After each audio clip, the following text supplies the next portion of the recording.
రాయారెడ్డి పైన rowdy sheet 1962లోనే పోలీసులు నమోదు చేశారు. వందల బైండ్ ఓవర్ కేసులున్నాయి. ఏ పండగ వచ్చినా ఏ పబ్బం వచ్చినా మీ తాత ఉండేది ఆ రోజు ఇంట్లో కాదు, పోలీస్ స్టేషన్లో. అటువంటి కరడుగట్టినటువంటి అంతకుడు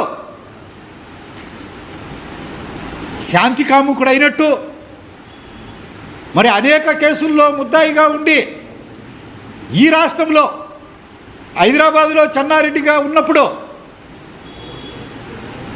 హిందూ ముస్లిం విభేదం సృష్టించి వందల మంది మరణానికి కారణమైనటువంటి రాజశేఖర రెడ్డి మీ వారు శాంతి ప్రవచనాలు చెప్పే అహింసామూర్తుల మరి వారి కడుపున పుట్టినటువంటి నువ్వు ఏం చేశావు? తండ్రి తర్వాత తండ్రి అంతటి వాడు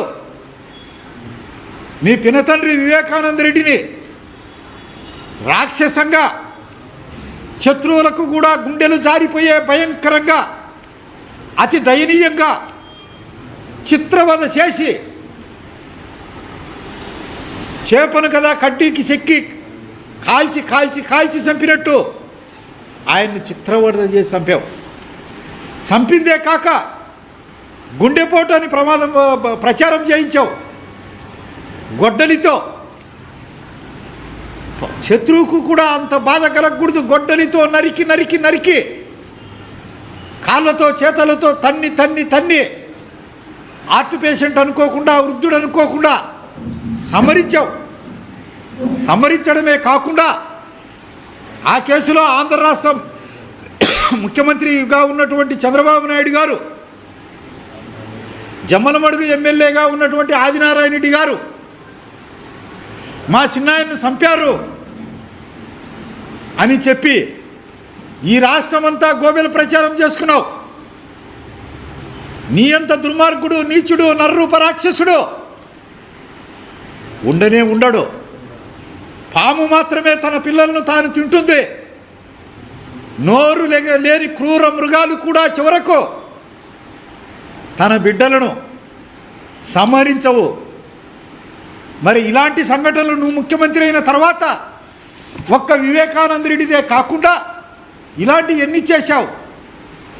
వివేకానంద రెడ్డి మర్డర్ తర్వాత ఆయన కూతురు సునీత సుప్రీంకోర్టు వీధుల్లో రేగిన జుట్టుతో మండు టెండల్లో ఫైళ్ళు సంఖలో పెట్టుకొని సుప్రీంకోర్టుకు కాలినడకన రోడ్డు పైన పోతా ఉంటే కన్నీరు కార్చని వాడు లేడు. ఏ చెల్లికి కూడా అటువంటి తమ్ముడు ఉండకూడదు అని ఆ రోజు ఆంధ్రజాతి యావత్తు బాధపడ్డారు, శోకించారు. సొంత చెల్లెలకు ఆస్తి పంచకుండా షర్మిలకు నీవు చేస్తున్నది ఏమిటి? హెలికాప్టర్ ప్రమాదంలో నీ తండ్రి దురదృష్టవశాత్తు సరిపోతే ఆనాటి శీతోష్ణ పరిస్థితులు సరిగా లేక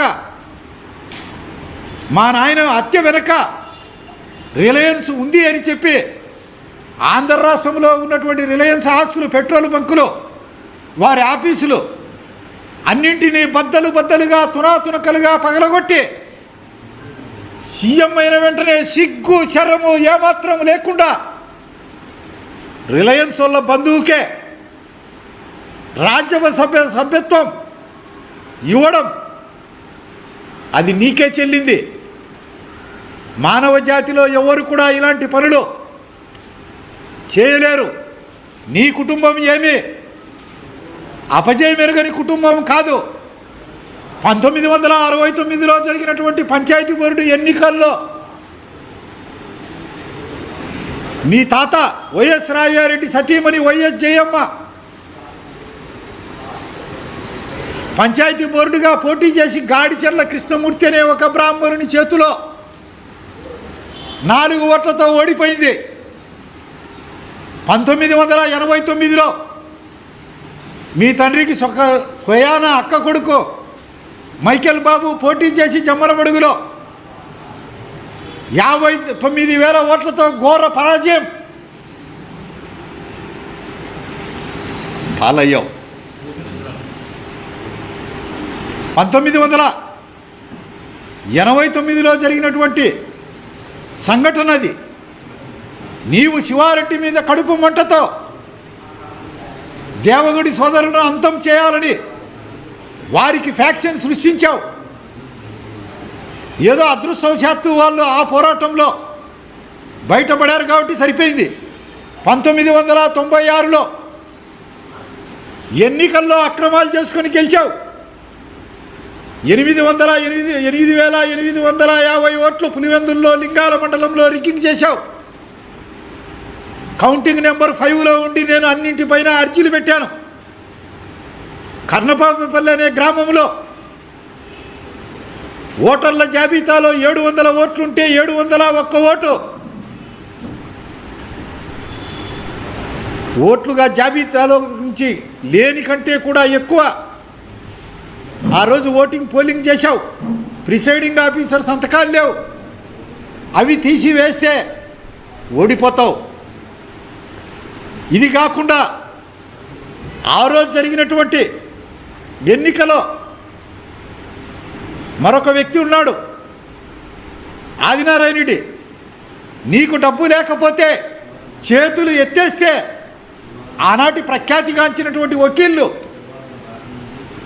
పి ఓమిరెడ్డి, కృష్ణమూర్తి సారు వీళ్ళంతా ఇప్పుడు డబ్బు ఖర్చు పెట్టకపోతే కాదంటే నా దగ్గర ఒక్క రూపాయి కూడా లేదు అని చేతులు ఎత్తినటువంటి క్లిష్ట పరిస్థితుల్లో ఆదినారాయణరెడ్డి గారు అప్పు సప్పు తెచ్చి 6 లక్షలు ఖర్చు పెట్టి నీ కాడ 4,000 5,000 ఓట్లు జమ్మలమడుగులో మెజారిటీ వస్తే ఆ ఓట్లతో నీ తండ్రి గట్టెక్కాడు. 96 ఎన్నికల్లో ఏమి జరిగింది అందరికీ తెలుసు. మీదేదో రాజకుటుంబం అయినట్టు, హరిశ్చంద్రుడి వంశమైనట్టు, ఈ దేశ స్వాతంత్రం కోసం సర్వస్వం ధారపోసినటువంటి స్వాతంత్ర సంగ్రామ సమర యోధుల కుటుంబం అయినట్లు ఈరోజు చెప్తా ఉండవు.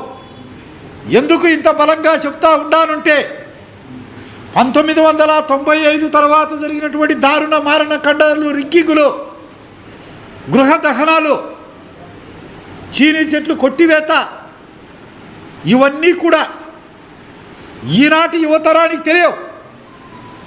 ఈనాటి యువతరానికి నేనిచ్చే సందేశం ఏమంటే, ఓ నవ యువకులారా, మీరంతా సత్యం గ్రహించండి. జగన్ అనే వ్యక్తి ఒక కరుడుగట్టిన భయంకరమైనటువంటి నేరస్తుడు. వాళ్ళ కుటుంబం యావత్తు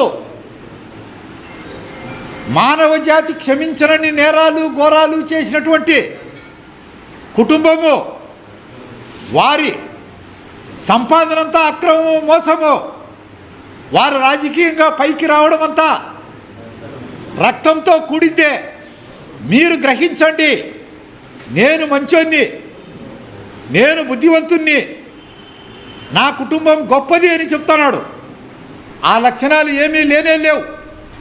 కాబట్టి ఈనాటి యువకులంతా ఆ చరిత్ర తెలుసుకోవాల్సినటువంటి అవసరం ఎంతైనా ఉంది.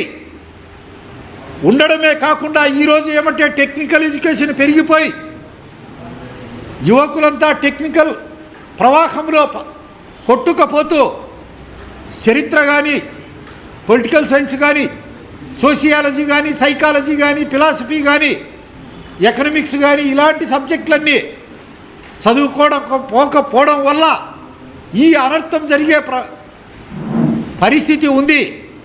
1998 తర్వాత ఈ రాయలసీమలో ఫ్యాక్షన్ అంతా అంతమైపోయింది. అక్రమంగా, అన్యాయంగా అమాయకులను వధిస్తే, వ్యతిరేకం చేశారని వారిని చంపివేస్తే తిరగబడతారు. వారి ప్రాణం కాపాడుకునేందుకు తిరగబడతారు అనే దాంతో రాయలసీమలో కరుడుగట్టిన అంతకులంతా కూడా అసలు సన్యాసం చేశారు. అప్పటి నుంచి వేళ్ల మీద జరిగిన హత్యలు తప్ప లేవు. అందు ప్రభావంగానే పులివెందుల నియోజకవర్గంలో ఆనాడు 98 తర్వాత చంద్రబాబు నాయుడు గారు ప్రవేశపెట్టినటువంటి నూతన సంస్కరణల వల్ల 2500 మందికి సాఫ్ట్వేర్ ఉద్యోగులుగా పులివెందుల్లో ఉన్నారు. ఈరోజు పులివెందుల నియోజకవర్గంలో కత్తి కానీ, కొడవలి కానీ, తుపాకీ పట్టేవాడు కానీ ఒక్క పౌరుడు కూడా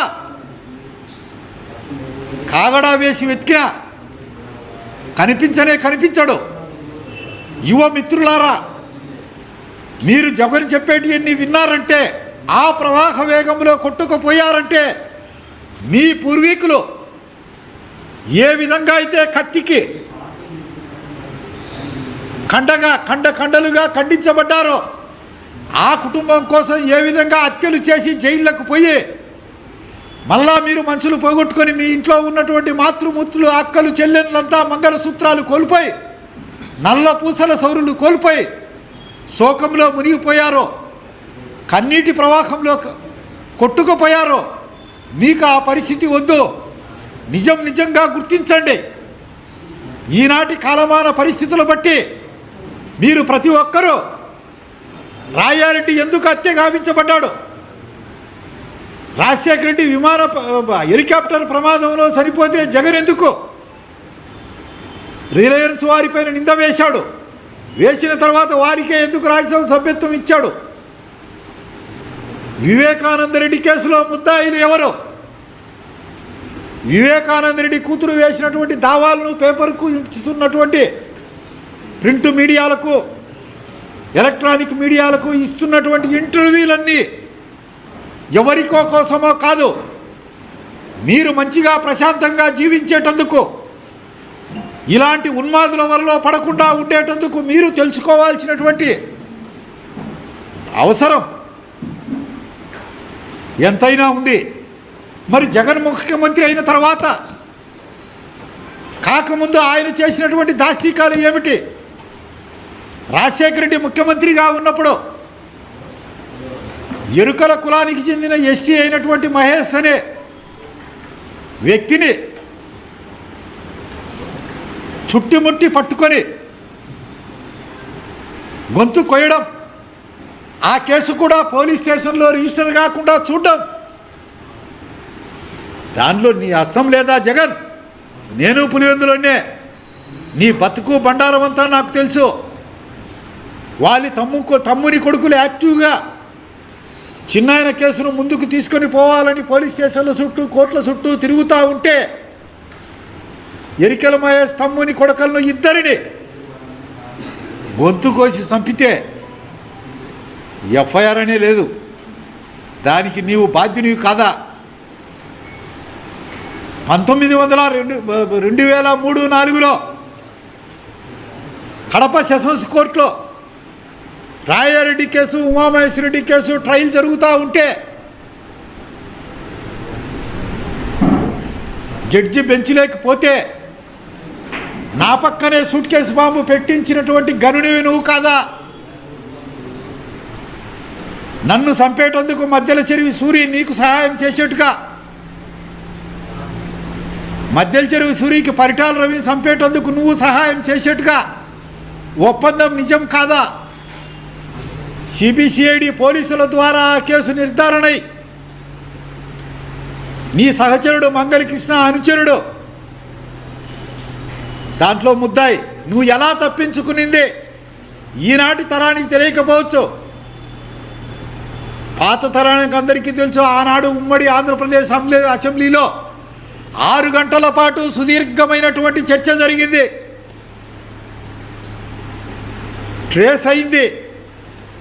నీ తండ్రి కాల్లా వెళ్ళబడి ఈ స్టేట్లోనే పెట్టను, అమెరికాకు పంపించుకుంటాను అంటే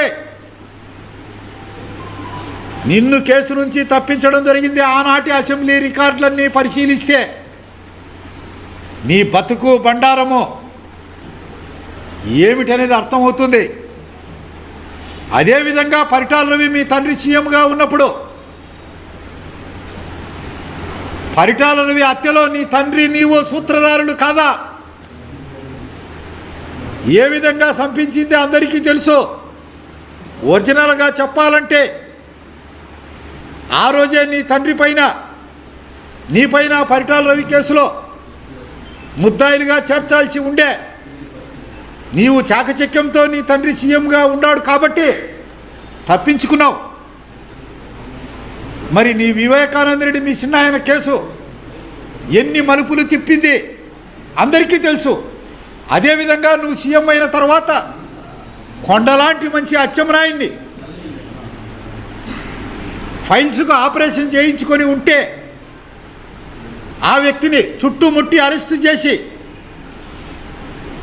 జైలుకు పంపావు. 83 రోజులు జైలుకు పంపావు. అదేవిధంగా ఇప్పటి స్పీకర్ను ఒక కాలనీ అంతా వాళ్ళ పూర్వీకులు దానం చేస్తే వాళ్ళు గొడవలను ఆక్రమించారు అని చెప్పి అక్రమంగా అర్ధరాత్రి పూట పోయి వృద్ధుడనకుండా కూడా బంధించావు. పల్నాటి పులిని ఏం చేశావు? నీవు చేసినటువంటి వేధింపులు అవమానాలు తాళలేక ఆత్మహత్య చేసుకున్నాడు కోడెల శివరాం గారు. అదేవిధంగా రఘురామరాజు గారిని ఏం చేశావు? పోలీసుల కస్టడీలో జ్యుడిషియల్ కస్టడీలో ఉన్నటువంటి రఘురామరాజును అరికాళ్ళ పైన చితగ్గొట్టి దాంట్లకు చర్మ సంబంధమైనటువంటి జబ్బు ఉందని నమ్మబలికావు. ఇలాంటి నువ్వు చేసినటువంటి నేరాలు అక్రమ అరెస్టులు అన్నీ ఇన్ని కాదు. నీ పాపం పండింది కాబట్టే 11 సీట్లతో మిగిలిపోయావు. ఇక నీ అక్రమాలను అన్యాయాలను ఆంధ్ర రాష్ట్రంలో సహించముగాక సహించం. ఈనాటి యువతకు సింహనాదం చేస్తూ తెలియజేస్తాం. పౌర హక్కుల సంఘాల ద్వారా, ప్రజల ద్వారా, మీడియా సాధనాల ద్వారా, పార్టీ ద్వారా, లేకపోతే ఈ రాష్ట్రానికే అపకారం జరుగుతుంది. నీ దౌర్జన్యాలు, నీ ఫాల్స్ ప్రచారాలు, నీ గోబెల్స్ ప్రచారాలు ముందుకు సాగనిస్తే ఆంధ్రజాతీయ నీలమట్టం అవుతుంది. ఆంధ్రజాతి ప్రగతి పురోగమనంతో ముందుకు పోవాలన్నా, ఆంధ్రజాతి అభ్యుదయం గావించాలన్నా, సౌభాగ్యంగా వర్ధిల్లాలన్నా, అమరావతి రాజధాని నగరంగా ఉండాలన్నా, పాడి పంటల సౌభాగ్యంతో డ్రిప్పులతో రాయలసీమ విలసిల్లాలన్నా, రాయలసీమ పెండింగ్ ప్రాజెక్టులన్నీ పూర్తి కావాలన్నా నీలాంటి వాడు శ్రీకృష్ణ జన్మస్థానంలో ఉండాలి. అదే జరగన్నాడు ఆంధ్ర రాష్ట్రానికి నష్టం జరుగుతుంది. ఆ నష్టాన్ని నివారించేందుకు ఆంధ్ర రాష్ట్రం అంతా తిరుగుతాం. ప్రతి గ్రామం, ప్రతి వ్యక్తికి తెలియజేస్తాం.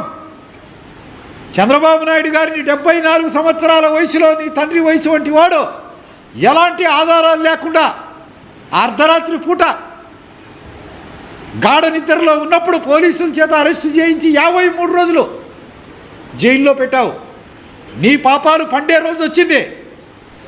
అందుకు నీ అక్రమాలన్నీ కూడా మాలాంటి శాంతి యోధులం తీసుకుపోతాం. మీ తండ్రి చనిపోయే వరకు 6 సంవత్సరాలు మాకు పెరోల్ లేని బాధ. మా మైనింగ్ ఏజెన్సీలన్నీ బళ్ళారిలోనూ వేముల్లోనూ టిఫిన్ బెరేసి నీ తండ్రితో కలిసి నీవు రద్దు చేయించినటువంటి వేదన, మా ఇల్లు, మా తోటలు, మా సహచరులయ్యి, మా సానుభూతి పరులయ్యి, మా పార్టీ వారి కూల్చినటువంటి అన్నీ మాకున్నాయి. నిన్ను దౌర్జన్యం చేయనీయకుండా నీ మోసాలు ఇవన్నీ కూడా యువతరానికి తెలియజేయడమే మాకు అన్నింటికంటే పవిత్రమైనటువంటి కర్తవ్యము అని మీకందరికీ నేను సవినయంగా తెలియజేసుకుంటున్నాను.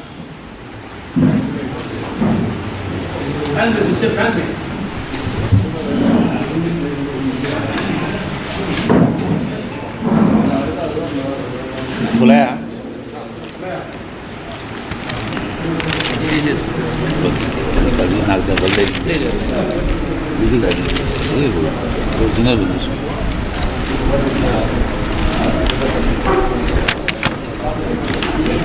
ఇది అది కాదు, మంచి పేపర్ ఇది.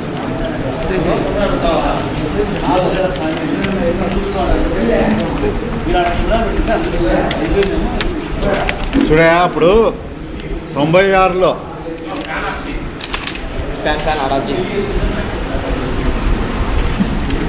నా మీద అత్యాయత్నం చేసి నేను హాస్పిటల్లో తీవ్రమైన గాయాలతో ఉండేది.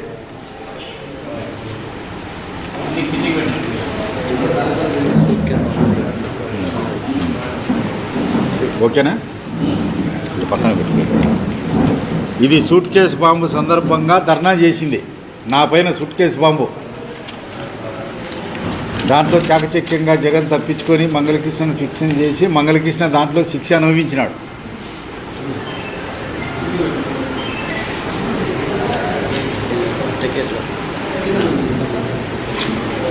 ఉమామహేశ్వర రెడ్డి హత్య కేసులో 9 మంది నిందితులు.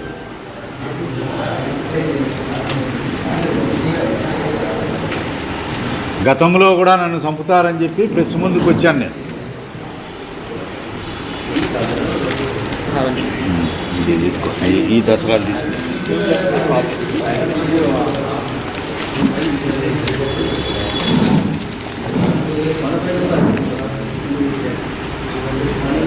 ఇందో పులివెందుల పోలీస్ స్టేషన్లో నమోదైన కేసు నా పైన అటెంప్ట్ చేసింది.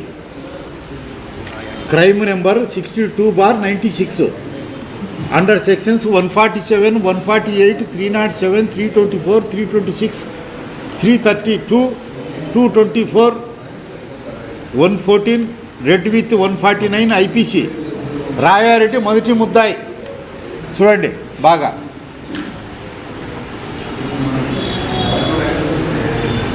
దీంట్లోనే రాజశేఖర రెడ్డి పైన, వివేకానంద రెడ్డి పైన మరణవాంగ్మూలం ఇచ్చాను.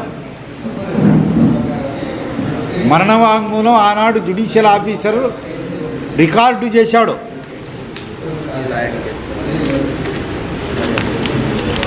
ఇది నా తమ్ముని సంహరించిన కేసు, నా తమ్ముని చంపిన కేసు. దీంట్లో 6వ ముద్దాయి, 7వ ముద్దాయి.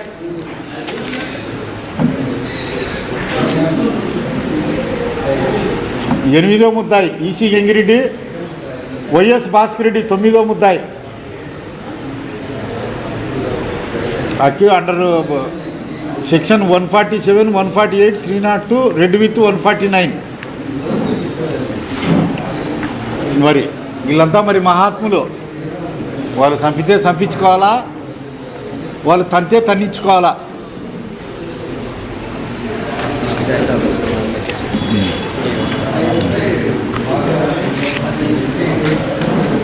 ఇది రాయారెడ్డి కేసు.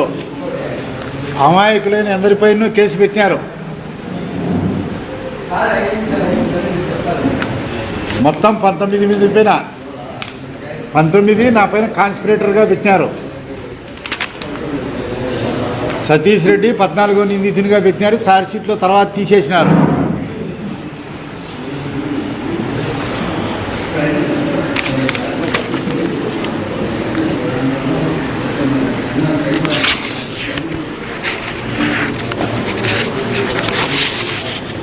ఈ ఛార్జ్షీట్లో రాయారెడ్డి పైన రౌడీ షీట్ ఉండే నెంబర్ కూడా ఫీడ్ చేశారు. అది చిన్న కాగితం తెల్ల ఈ 3.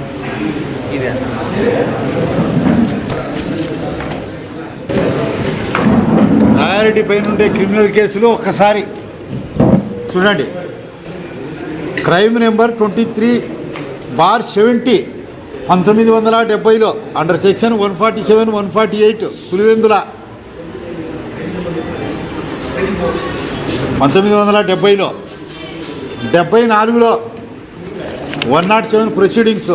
శాంతి భద్రతలకు విఘాతం. అప్పటికే పనివాడు వైఎస్ రాయారెడ్డి, జార్జి రెడ్డితో పాటు మరో 63 మంది చర్లపై క్రిమినల్ కేసు. ప్రత్యర్థి బ్రిటిష్ గన్ల యజమాని వెంకటనరసపై పాత కక్షల నేపథ్యంలో జరిగిన కేసులో భాగంగా వీరిపై chargesheet. Number 4 crime number 2/89 under sections 447, 427 IPC of Ovulavaripalli PS. British గనుల్లోకి అక్రమంగా ప్రవేశించారనే కారణంతో వైఎస్ రాయారెడ్డిపై కేసు నమోదైంది. Crime number 34/89 147, 148, 302 IPC read with 25(1) clause section arms act 27 1989లో పెద్దముడియం చిన్నముడియం గ్రామంలో అల్లర్లు, రాయారెడ్డి A4.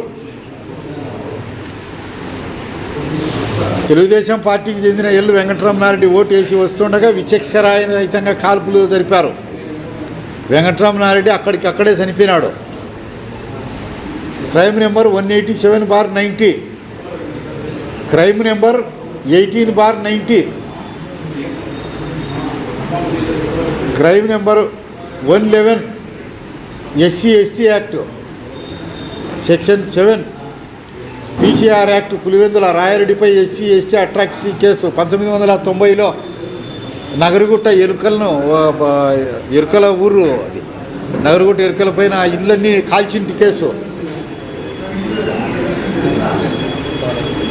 వారి ఇళ్లలో నుంచి విలువైన నగలు 16 లక్షల డబ్బులు చోరీ చేసినారు. దాంట్లో బండి శ్రీనివాసరెడ్డితో పాటు మళ్ళా 21 మంది నిందితులు.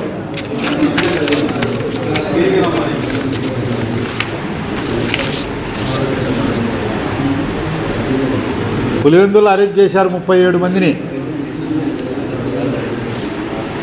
క్రైమ్ నెంబర్ 67/91, సెక్షన్లు 147, 341, 427 రెడ్డి విత్ 149 క్రిమినల్ లా.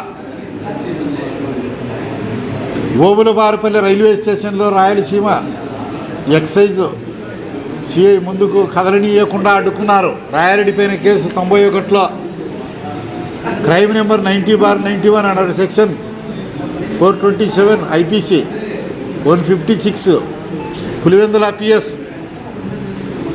ఇంకా తెలుగుదేశం పార్టీ వాళ్ళ బ్యానర్లు చేసి ఇట్లాంటివన్నీ అసంఖ్యాకం.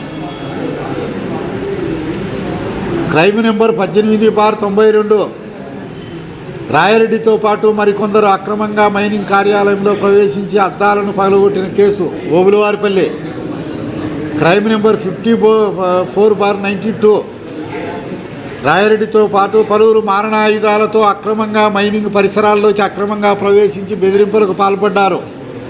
క్రైమ్ నెంబర్ 97/92 కోడూరు పోలీస్ స్టేషన్లోకి అక్రమంగా ప్రవేశించి సంబంధిత కార్యాలయంలో విధులు నిర్వహించే పోలీస్ సిబ్బందిని బెదిరించారు. 323 కోడూరు PSలో అరెస్ట్ అయిన వారిని పోలీస్ స్టేషన్ నుంచి తీసుకెళ్లారు. ఈ కేసుకు సంబంధించి 14/10/1992 రాయారెడ్డిని అరెస్ట్ చేశారు.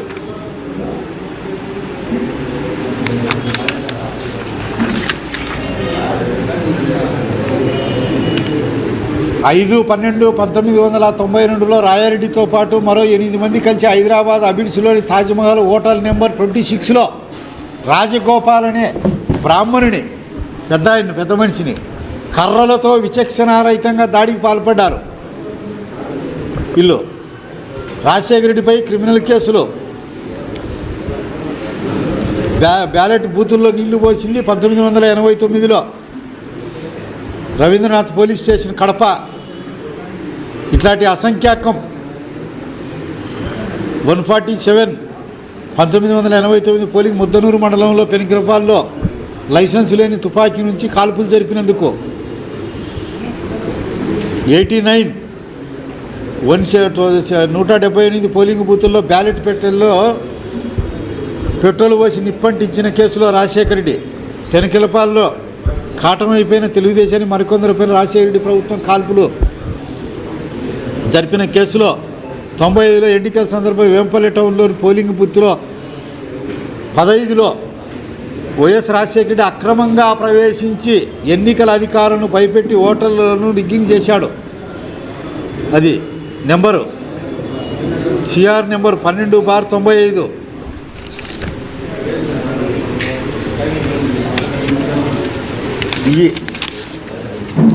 ఇవన్నీ తీసుకున్నారా ఫోటో?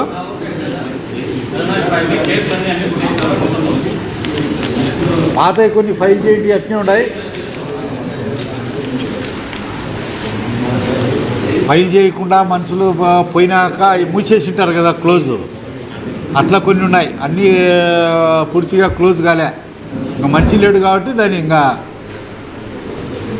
పక్కన పెట్టేసి ఉంటారు. ఓకేనా?